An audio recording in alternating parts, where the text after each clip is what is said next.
اعوذ باللہ من الشیطان الرجیم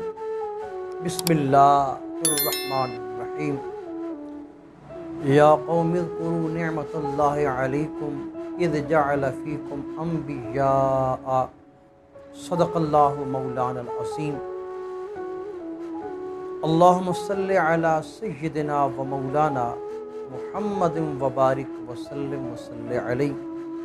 الصلاۃ والسلام علیک یا رسول اللہ وعلی آلک و اصحابک و بناتک یا رسول اللہ۔ عزت و احترام کے لائق سامعین ذی احترام، آقا کونین حضرت محمد مصطفیٰ احمد مجتبیٰ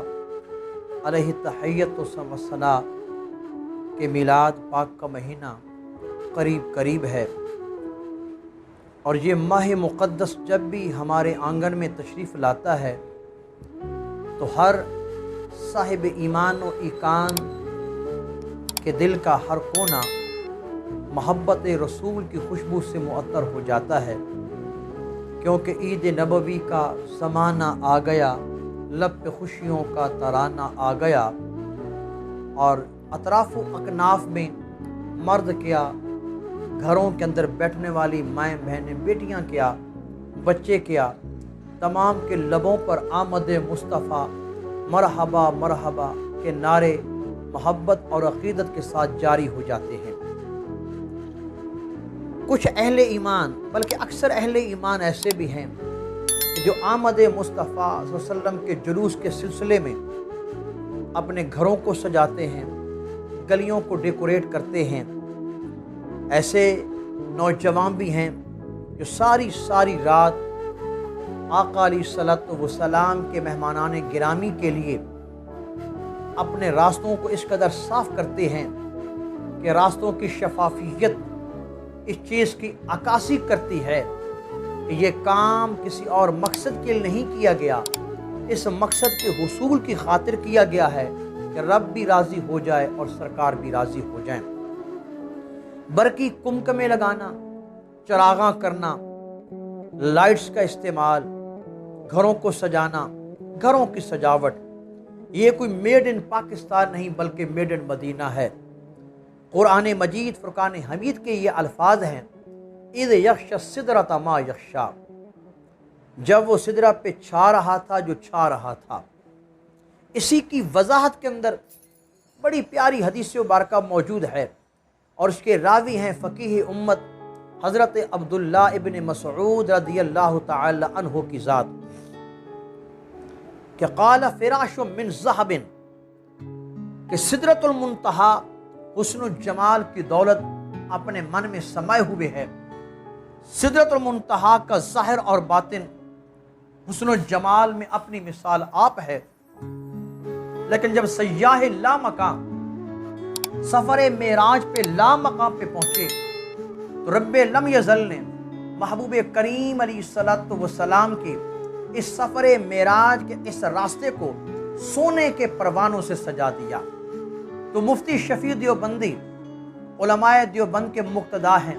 ان کے ماتھے کا جھومر ہیں، اور بڑی پیاری بات لکھ گئے،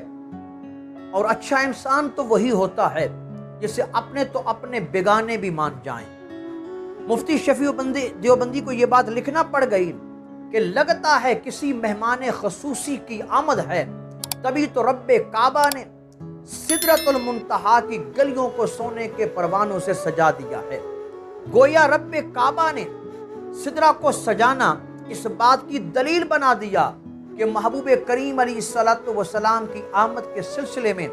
اگر کوئی گھروں کو سجا دے تو یہ جرم نہیں بنتا بلکہ خدا کے کرم کے حصول کا ذریعہ بن جاتا ہے۔ اگر کوئی سچے دل سے سچا نمازی، سچا مومن محبوب کریم علیہ الصلوۃ والسلام کی آمد کے سلسلے میں راستوں کو صاف کر دیتا ہے تو یہی اس کی محبت اسے خالق کائنات کی جنتوں کے لائق بنا دیتی ہے۔ لیکن یہ بات میں ضروری کرنا ضروری سمجھتا ہوں، جو کہ اٹس نیڈ آف ٹائم بھی ہے، کہ اگر ہم لائٹس کر رہے ہیں، چراغاں کر رہے ہیں، تو کم از کم چوری کی لائٹ استعمال نہ کریں، چوری کی بجلی استعمال نہ کریں، اور چوری کی بجلی استعمال کرنے سے اپنے آپ کو بھی روکیں، اپنے چاہنے والوں کو بھی روکیں، اپنے دوستوں کو بھی روکیں۔ اگر چوری کی بجلی کے ساتھ کسی مینار کو سجا دیا گیا، مسجد کو ڈیکوریٹ کر دیا گیا، گلی محلے پر چراغاں کر دیا گیا، تو پھر آقا علیہ الصلوۃ والسلام کی شفاعت ہمارا مقدر نہیں بنے گی، بلکہ ناراضگی مصطفیٰ صلی اللہ علیہ وسلم ہماری منحوسیت کا سبب بن جائے گی۔ اس لیے اگر ہم نے آقا علیہ الصلوۃ والسلام کا میلاد منانا ہے تو کوشش کرنی ہے کہ پنجگانہ نماز بھی پڑھیں، نمازوں کے ساتھ ساتھ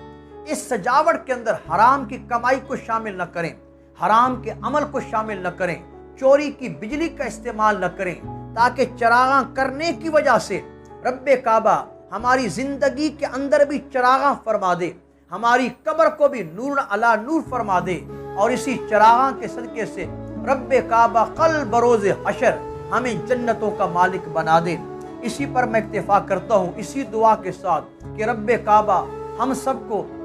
اپنے احکام کے مطابق اور شریعت کے عین مطابق محبوب کریم علیہ الصلوۃ والسلام کا میلاد منانے کی توفیق عطا فرمائے، آمین بجاہ طٰہٰ۔